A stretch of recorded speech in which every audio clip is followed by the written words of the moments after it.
Bonjour, bonjour, bonjour. Bienvenue dans ces brèves de lune pour la semaine du 6 juillet. Une semaine qui est vraiment très axée sur cette notion d'alchimie entre libération, lucidité et recentrage. Je suis ravie de vous accueillir dans mon nouveau décor, mon nouveau bureau. Je suis Judith, j'ai créé Astrologie et compagnie pour vous accompagner sur le chemin vers la reconnexion à vous-même, à votre pouvoir intérieur, à la conscience et à toutes ces formes de résistance profonde et intime à ce qui se passe dans le monde. En 2025, être humain, c'est compliqué. Je suis astrologue, je suis sophrologue à l'origine. Enfin non, à l'origine, je suis universitaire et j'ai carrément viré de bord. Et j'ai décidé que je devais travailler pour le bien commun, le bien supérieur, grâce aux énergies subtiles et aux mondes invisibles. La semaine du 6 au 13 juillet, elle nous propulse dans un espace-temps de transition à la croisée de deux dynamiques hyperpuissantes. L'éveil à l'inédit et la révision du connu, parce que Uranus entre en Gémeaux et il va initier un nouveau cycle d'évolution intellectuelle, sociale et technologique. Saturne va rétrograder en Bélier et nous inviter à faire une pause pour mieux revoir nos fondations personnelles et notre façon d'agir avec le monde. Entre ces deux mouvements, l'un vers le futur, l'autre vers l'introspection, on va avoir la pleine lune en Capricorne, le 10, exigeante mais clarificatrice, et elle va nous demander, et elle nous demande en fait, parce que toute la période nous pose ces questions-là, est-ce que vous êtes en train de bâtir une vie qui vous ressemble vraiment? L'astrologie que je propose, c'est pas une astrologie qui va trop prédire l'avenir. Euh, c'est une astrologie, en fait, vraiment, elle peut prédire l'avenir, l'astrologie, hein. Mais moi, ce dont j'ai envie, c'est de vous apprendre à créer le vôtre d'avenir et à sortir du développement personnel, impersonnel, pour arriver à quelque chose qui correspond réellement à ce que vous êtes et ce que vous pouvez réaliser, à être en contact avec ce que vous êtes vraiment. C'est pour ça, sur le site que j'ai créé, astrologiecompagnie.com, il y a un truc qui est écrit en gros, c'est renaître à soi, parce que je pense que c'est ce qui est le plus important. Cette semaine, la question c'est, êtes-vous en train de bâtir une vie qui vous ressemble vraiment?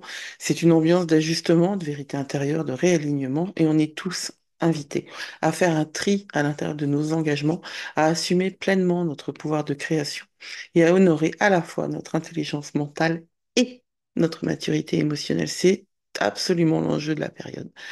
Le ciel de cette semaine va nous proposer un réel tournant, mais ce virage ne peut se prendre à toute vitesse comme tous les virages, parce que je sais pas si vous êtes sur la route, mais c'est vraiment n'importe quoi en ce moment. Et on apprend que quand on va trop vite, on se plante. Ce virage-là, ce tournant, il se négocie avec conscience, avec honnêteté, avec cette sagesse qui sait que toute transformation commence par une décision intérieure. Et ça, c'est mon job, de vous diriger, de vous conduire, de vous guider, d'éclairer en fait ce travail en vous. C'est une semaine de nettoyage, de libération, pleine lune, hein. C'est toujours gratitude et libération, et là encore plus, d'ancrage dans la vérité de nos choix. Alors, lundi 7 juillet, il se passe quoi? Eh bien, Uranus entre en Gémeaux et Vénus est trigone à Pluton. L'entrée d'Uranus en Gémeaux, c'est un événement majeur de 2025. J'en parlerai, mais là, pas cette semaine, la semaine prochaine, je suis en vacances, donc il n'y aura pas de vidéo spécifique. Uranus, la planète des révolutions, des éveils soudains et des ruptures avec les schémas anciens, entre dans le signe mutable de l'intellect, des idées, de la parole et des réseaux. C'est un cycle de 7 ans qui commence, hein. Souvenez-vous, 2018, Uranus est entré en Taureau. Il y a beaucoup de choses qui sont passées en 2018, pour vous comme pour moi. C'est un moment qui a bouleversé nos vies individuelles, et c'est très important de le prendre en considération, parce que véritablement le nombre de gens dont la vie a changé en 2018, il est phénoménal. Et en 2025, ça va être la même chose, vraiment. Je vous ai toujours dit que c'était l'année de la graine, hein. C'est l'année où on commence à vraiment faire ce qu'il faut pour pouvoir planter les graines dont on veut profiter après. Et c'est un moment, Uranus en Gémeaux, c'est ouais, c'est la multiplication des réflexions, c'est la multiplication de l'innovation mentale, mais c'est aussi le risque d'être happé par une surdose d'informations, une forme de dissociation cognitive, comme le mode automatique social, où vous êtes à un événement, à un rendez-vous, à quoi que ce soit, et vous êtes en mode automatique, vous n'êtes pas en conscience, et d'un seul coup, vous vous dites, mais qu'est-ce que je fais là? Mais qui c'est qui parle là? Est-ce que c'est vraiment moi? Vous la connaissez, cette sensation-là, évidemment, que vous la connaissez. Euh, Ça, c'est quelque chose qui va être encore plus accessible pendant 7 ans, hein. Donc, le travail d'ancrage et le travail de conscientisation, il est super important à faire dès maintenant. On ne parle pas de malaise, de mensonge, hein, ni de malaise profond. On parle d'un vrai décalage entre l'esprit et la parole. Et ce décalage entre l'esprit et la parole, ce décalage de dissonance cognitive, c'est celui dans lequel toute la société nous fait fonctionner. On nous fait fonctionner dans la dissonance cognitive. On nous dit une chose et on nous en montre une autre. C'est comme ça que fonctionnent les médias actuellement, hein. Faut vraiment, c'est pas une question de théorie du complot, c'est pas une question d'être complotiste, hein. C'est une question d'être juste un tout petit peu lucide sur ce qui se passe autour de nous et sur la manière dont on nous ment et dont on nous raconte des choses qui non seulement sont fausses, mais en plus, c'est surtout sur le principe même. Elles sont fausses, mais elles sont présentées, euh, elles sont fausses sur le fond et elles sont fausses sur la forme. Il va falloir faire attention à ça.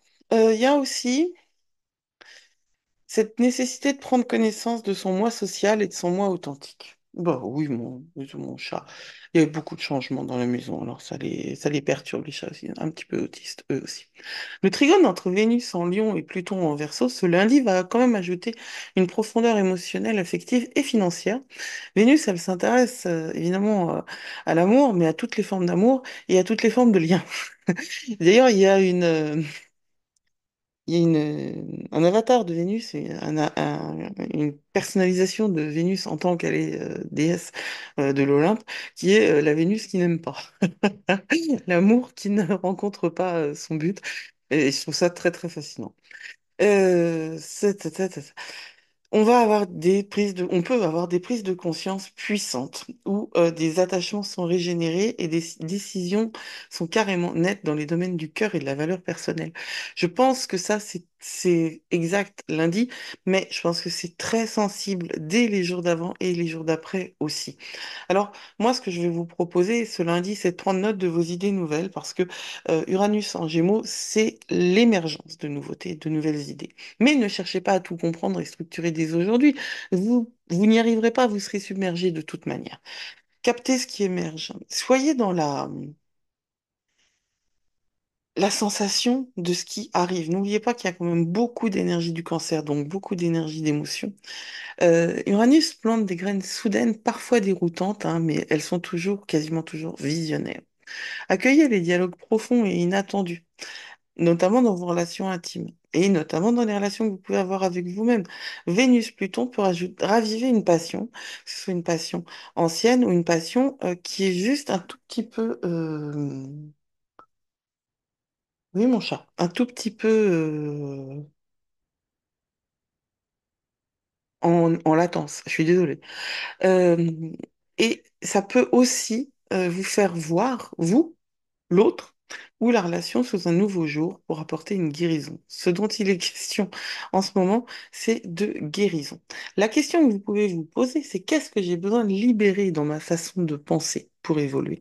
C'est vraiment, je vous assure que ce dont il est question en 2025 et dans cette deuxième moitié de 2025 qui va nous apporter euh, pas mal de possibilités de revenir en arrière, d'opportunités de révision, hein, parce qu'il y a pas mal de rétrogrades qui arrivent tout simplement. Vénus n'est... Non, du tout. Saturne, Neptune et Mercure qui ne va pas tarder. Sur le plan créatif ou financier, vous pouvez avoir une prise de risque intuitive qui peut s'avérer fructueuse si elle vient d'un vrai désir de transformation. C'est-à-dire que si vous avez fait le job et si vous êtes carrément aligné à l'intérieur, c'est le moment de se lancer dans la crypto, par exemple. Why not? Jeudi, c'est la pleine lune en Capricorne. Alors cette pleine lune, elle est évidemment gouvernée par Saturne, puisque c'est le signe de la lune. Elle met en lumière la relation entre effort et résultat.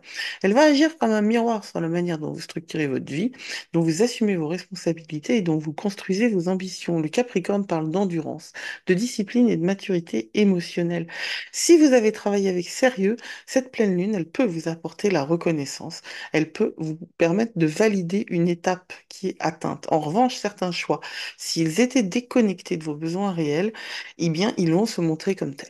C'est-à-dire que même si vous avez beaucoup travaillé, si ce n'était pas en lien avec la réalité de ce que vous êtes dans votre mission d'âme et de ce pourquoi vous êtes là, eh bien, ça peut faire émerger des frustrations et des blocages. Ne le prenez pas mal. Je suis curieuse de le voir pour moi aussi. Hein, étant donné l'énergie que je mets dans ce boulot et ce que je rencontre, je suis vraiment très très curieuse de voir ça. Mais ne le prenez pas mal. Ce qui arrive de toute façon. Et le prendre mal, c'est rajouter une couche d'auto-sabotage à ce que vous avez déjà en place. Parce que si vous n'êtes pas exactement là où vous pensez pouvoir être, ou vous là où vous devez être, c'est que vous avez mis en marche des systèmes d'auto-sabotage qui sont nombreux, variés et qui correspondent exactement en fait à ce qu'on attend de vous. Ce que vous, vous attendez de vous, c'est de répondre à la demande euh, implicite, non formulée, et surtout si vous êtes une femme, hein, clairement, de la société, de la famille et de tout ce que vous avez intériorisé comme carcan énergétique. Voilà. Être soi, c'est une sacrée mission et c'est pas du tout quelque chose de facile. Et Saturne est là pour nous rappeler à quel point on a pour être nous-mêmes à la fois des choses à libérer, des choses pour être dans la reconnaissance, dans le flow, dans la fluidité, dans l'ouverture et des choses qui nécessitent de la structure, de la construction. Saturne est là pour ça. Saturne est là pour représenter l'archétype du père qui est par essence celui qui est censé mettre la structure et mettre la distance entre la mère. C'est le tiers intercesseur qui est censé mettre la distance entre la mère et l'enfant, justement pour que la fusion n'ait pas lieu sur le long terme. En tout cas, ça c'est une analyse freudienne de la chose, mais je pense que sur le coup, il y a quelque chose de très très juste. La structure permet de limiter la fusion. Et on prend Saturne souvent en très mauvaise part. Moi, la première. Et Saturne, pourtant, c'est vraiment quelqu'un. C'est une énergie que l'on doit, avec laquelle on doit faire ami. Ami. Parce que, encore une fois, c'est de la réalité pure. C'est là. Et si au moment de cette pleine lune, on voit encore des frustrations, des blocages, des impossibilités, il faut qu'on regarde absolument dans quel domaine ça arrive et qu'on le prenne de la meilleure des façons possibles, en se disant avec curiosité, avec une curiosité teintée de bienveillance et de compassion pour soi et pour ce qu'on a fait, parce qu'on ne s'est pas planté surtout. Euh, 3 jours plus tard, justement, Saturne, qui...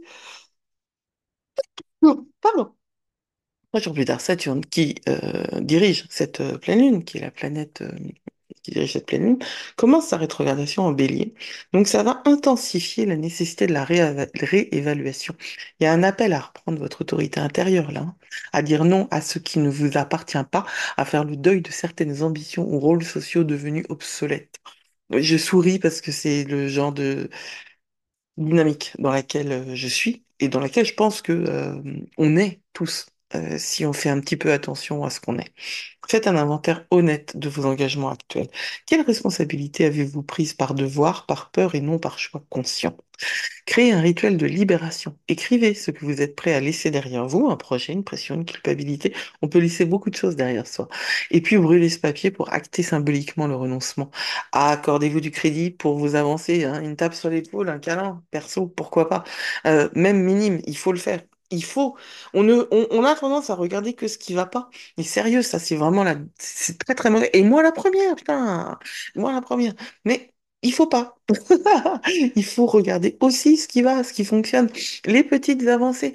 Vous avez médité 3 jours de suite. Yeah, Mazel Tov, on fait la fête. Et voilà. Euh, Peut-être que j'exagère là, mais reconnaissez aussi là où ça fonctionne. Vraiment. Reconnaissez la chance que vous avez d'avoir telle ou telle aide au quotidien. Cette pleine lune, elle peut en plus amplifier ce jugement intérieur, donc recentrez-vous sur votre progression réelle.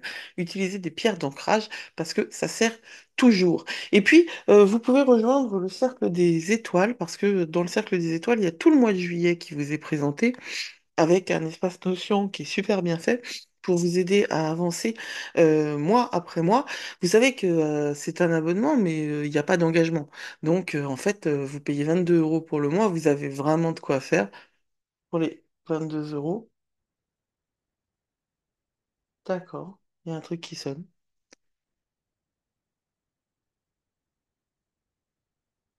et qui sonne plus. Il y a vraiment quelque chose, je parle de mon produit et ça sonne. Oui, on va prendre ça comme une indication pour attirer votre attention. Euh, c'est de l'astrologie appliquée, il y a un système de mots-clés et de phrases à trous. C'est hyper pratique et il y a beaucoup d'explications, il y a des horoscopes. Enfin bon, je suis, je suis très contente de ça. Et puis il y a le cercle de la lune aussi, hein, là c'est 2 fois moins cher. Et vous avez des rituels, vous avez encore énormément de contenu sur un espace Notion entièrement dédié à ça. Pour vous, c'est assez génial. Prenez soin. Alors, on arrive au samedi 12 juillet. Prenez soin de vous, hein. Mercure est trigone à Cérès le 12 juillet. Cérès, c'est Déméter, c'est la planète qui nourrit. C'est un astéroïde, c'est pas une planète, c'est un astéroïde, mais c'est un astéroïde qui représente la mer, euh, plus peut-être que le cancer, parce que le cancer représente la famille et pas uniquement la mère. Cérès serait la mère quand Saturne serait le père, quoi. Et Mercure, c'est la planète de la pensée et du langage, et c'est celle qui dirige les Gémeaux, où Uranus vient de se poser. Il y a un trigone, le trigone, c'est doux, c'est nourrissant, c'est facile avec Cérès, qui est donc l'archétype de la mère nourricière. Et ce transit-là, si j'en parle, parce qu'il y en a plein d'autres dont j'ai pas parlé dans ces brèves de lune, je fais un truc court là, hein, parce que je suis en mode pas complètement.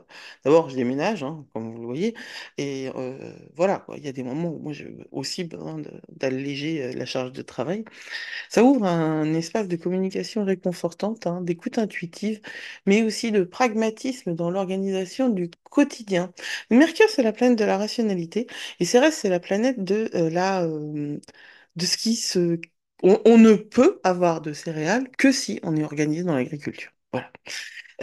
Donc, c'est un trigone qui va favoriser l'intégration mentale des soins émotionnels, notamment par la parole, l'écriture, des échanges calmes et sécurisants. Ça va être très cool ce samedi 12 juillet. Alors planifiez une conversation cœur à cœur avec une personne proche ou écrivez une lettre que vous n'osiez pas envoyer.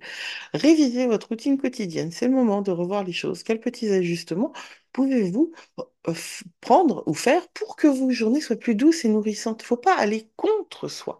Il faut aller avec soi. Il faut s'accompagner.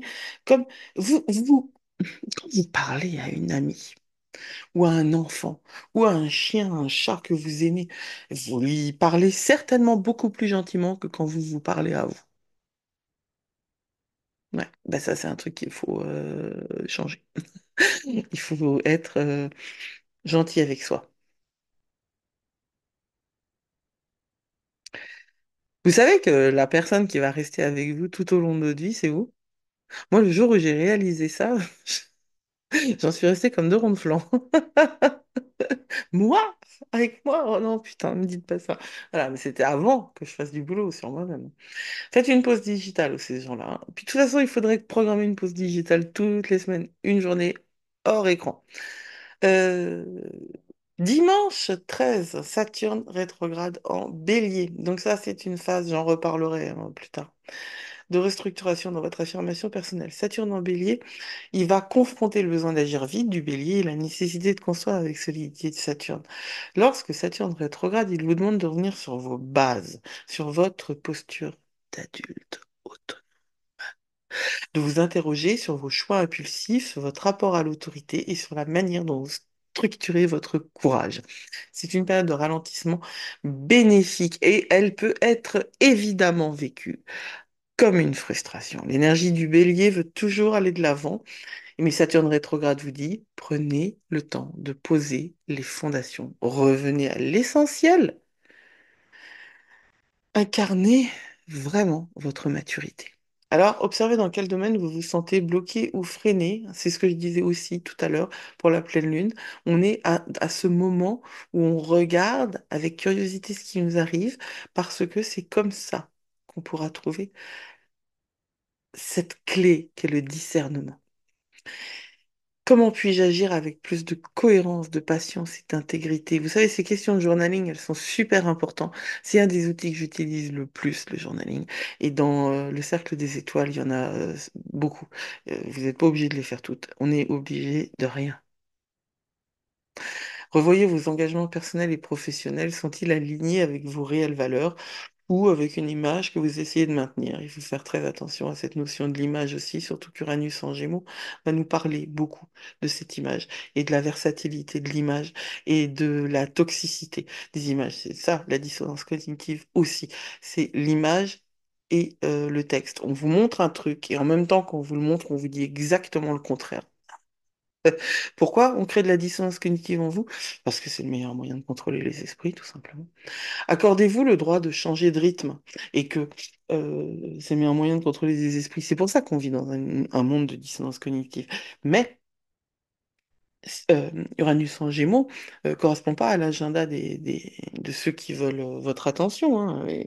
Économie de l'attention, économie de l'intention, c'est celle dans laquelle on vit maintenant, l'économie de l'attention. Euh, mais ça va amplifier un phénomène qui existe déjà. Donc accordez-vous le droit de changer de rythme, de revenir sur des décisions et de redéfinir vos ambitions à partir de ce que vous êtes aujourd'hui et non de ce que vous pensiez devoir être. Principe de réalité. Alors cette semaine, en conclusion, elle est à l'instar de juillet, qui est vraiment un mois. Je vais encore parler du cercle des étoiles, mais c'est vraiment un mois très particulier, le mois de juillet. C'est un mois de seuil entre deux époques, entre deux versions de vous-même, entre deux modes d'existence. Ce que vous vivez cette semaine est une miniature concentrée de ce que tout le mois de juillet va proposer. Uranus en Gémeaux, le champ des possibles s'élargit, les idées fusent, les mentalités s'ouvrent aussi. Saturne et Neptune rétrograde vers les poissons. Ils sont encore en bélier, ils vont rétrograder. Neptune, c'est plus tard. Mais enfin, ils vont rétrograder du bélier et retourner en poisson pendant quelques temps. C'est tout l'invisible, les mémoires, les responsabilités passées qui reviennent frapper doucement à la porte et vous, en nous demandant qu'as-tu appris réellement? Qu'es-tu prêt à laisser derrière toi? Qu'est-ce que tu as bien vu dont tu n'as plus besoin pour être cette version de toi améliorée, consciente, adulte.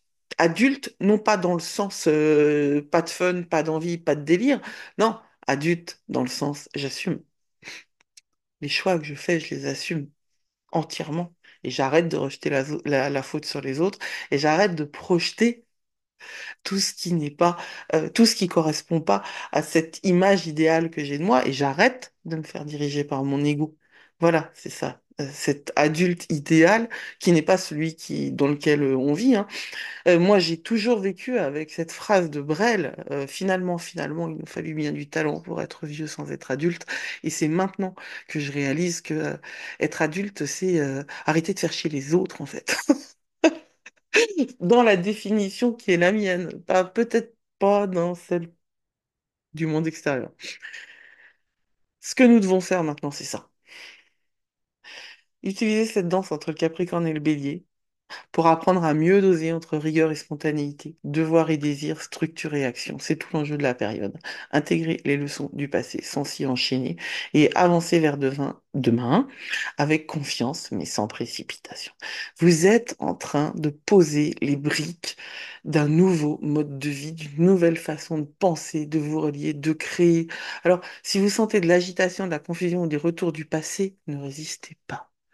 accueillez, nettoyez, clarifiez. Laissez passer ce qui n'a plus lieu d'être pour pouvoir entendre vraiment ce que le murmure, ce que le futur peut vous murmurer. Avancez un pas avec l'autre. Vous êtes exactement là où vous devez être. Prenez soin de vous. Vous êtes plus fort que vous croyez. Blessed be.